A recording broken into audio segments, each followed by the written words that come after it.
When we set goals and work towards them, it's of course important to make sure that they are our own and to set them in a way that really excites us and inspires us going forward.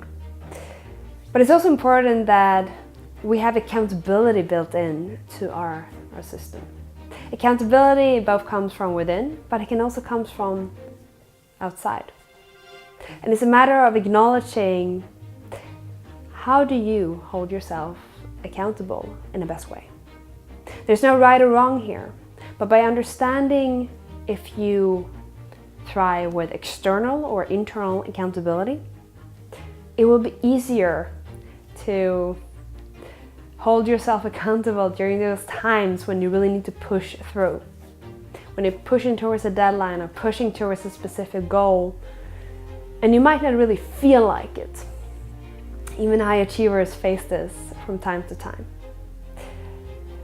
And we can work with accountability coaches. We can have a performance and achievement coach for that.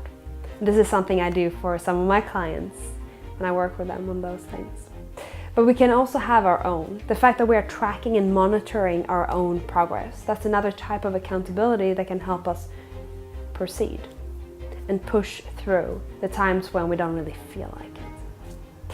If you're curious about learning more about self-exploration, increasing self-awareness, and design a life in line with your own values and where that makes you thrive, at Wellbeing Academy we have a course to cover just that.